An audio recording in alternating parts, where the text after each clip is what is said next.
When you hear the word psychopath, you undoubtedly think of the worst criminals of all time: Ted Bundy, John Gacy, Jeffrey Dahmer, and other serial killers. But are they the only people who are psychopathic?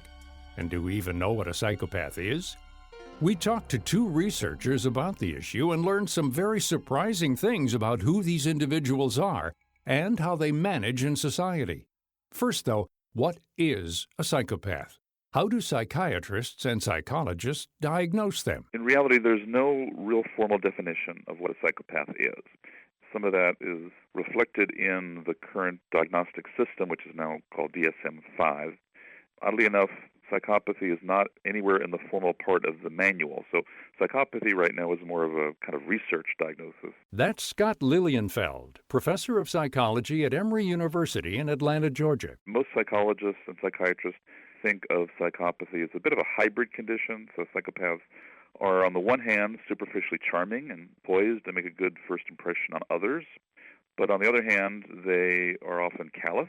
They tend to be guiltless. They tend to be dishonest. And they also tend to be self-centered and to have poor impulse control. So it's an odd mix of characteristics that often makes psychopaths particularly dangerous interpersonally and sometimes even physically, because they can lure us into thinking they're normal or even better than normal.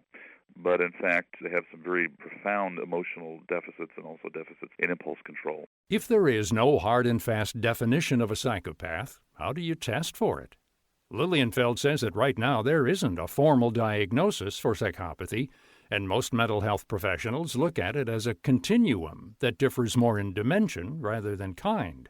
However, there are some tests that can determine if a person possesses some of the traits. There is a very well-validated measure called the Psychopathy Checklist Revised, developed by a Canadian psychologist, Bob Hare, which is a very detailed, standardized interview where you ask the person about their personality traits, but you also rely pretty heavily on file information, chart information to corroborate, or in some cases not corroborate, what the person says, because we know that psychopaths lie from time to time.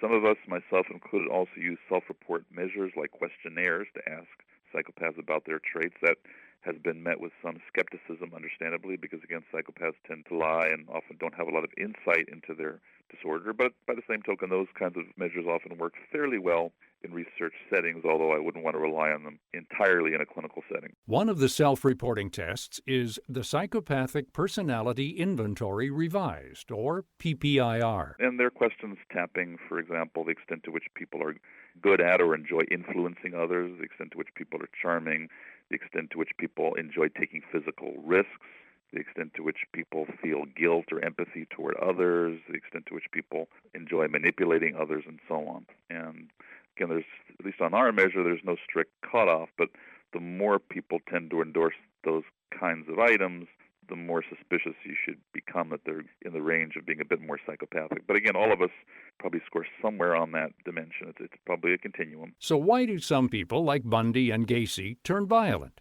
What's going on in their brains that isn't going on in the brain of a freewheeling, risk-taking extreme sports star or slick salesman? Lilienfeld says that we don't know the answer to that question yet, but it could have something to do with the anatomy of the brain. Some people think maybe it's just a matter of severity. Maybe the people who become violent like Bundy are just more severe than others. That's one model. I don't think the evidence supports that model, but I don't think it's a closed issue yet. I think it's more likely, although severity probably plays part of a role, there's something else going on. There is some research from both personality work and also brain imaging work that some of the people who are a bit more successful, or at least better at staying out of trouble, seem to have somewhat better executive functioning, meaning ability to plan and organize, which is often manifested in the frontal lobes or parts of the frontal lobes of the brain. So it could very well be that executive functioning, especially frontal lobe functioning, may partly make the difference between people who are more or less successful, adaptive at least superficially, and those who end up being more dangerous and more violent. One man who discovered he was a psychopath is James Fallon, a neuroscientist at the University of California, Irvine. He chronicles his discovery and the aftermath in his book, The Psychopath Inside, a neuroscientist's personal journey into the dark side of the brain. He says he was looking at the genetics and PET scans from serial murderers and found that there were distinct patterns in their test results. A few months later, he was looking at the same kinds of tests, but for his own family. He wasn't searching for psychopathy, but for Alzheimer's. So we all went in and get PET scans done and genetics for the study.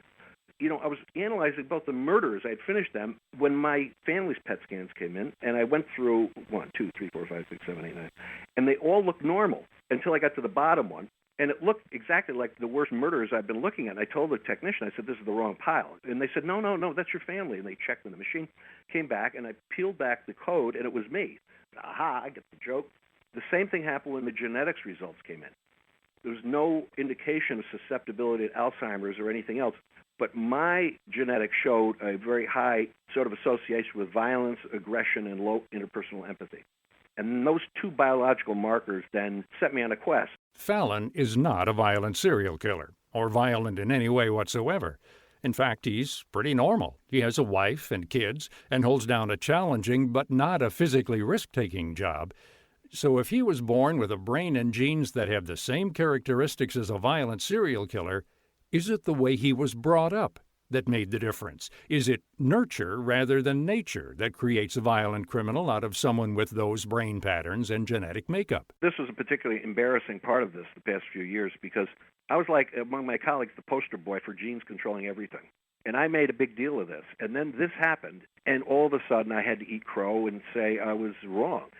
This really changed my scientific thinking. Not only did I discover things about myself and my family that were a little bit disturbing, but in some ways freeing, but it really showed how the impact of early environment has on what your brain does and the behavior you carry out and how it can overcome the natural disposition genetically. Fallon says that brain patterns and genes are only part of the story when it comes to determining who might become a violent predator. If they're abused and hit over the head, that kind of brain damage, it'll show different damage, but the underlying core set of abnormalities, low function, is the orbital cortex, amygdala, the limbic or emotional cortex connecting them. It's in all of them. But, that pattern of low activity can be determined genetically by a certain combination of serotonin and dopamine alleles. Somebody who has that pattern could also be a bon vivant, very impulsive bon vivant person, but not a criminal. So the brain pattern itself won't tell you if somebody is a psychopath or a killer. This is not ready for the courtroom yet. Likewise, genetically, each complex behavior we have is kind of affected by 10 to 15 genes, each one. And so there's not just one warrior gene, there's like 15 of them. But nonetheless, just having the genes themselves, it may really predispose you to being incredibly aggressive. What about treatment? If we can see what makes their brains and genes different from the rest of us, is there anything we can do to help a psychopath?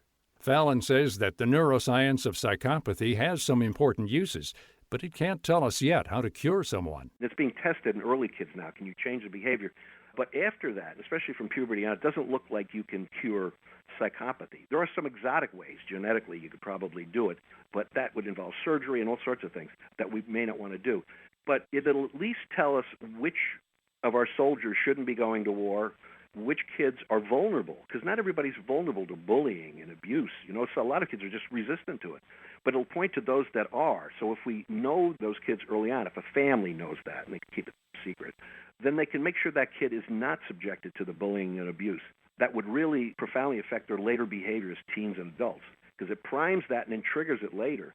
Now, in terms of curing it, there's still no known cure. Lilienfeld says that intensive therapy might help some people if the condition is caught early enough. I do think there's some evidence that behavioral therapies, those that reinforce adolescents for adaptive behaviors, may be helpful with a subset of these kids, particularly if it is very, very intensive treatment over a long period of time.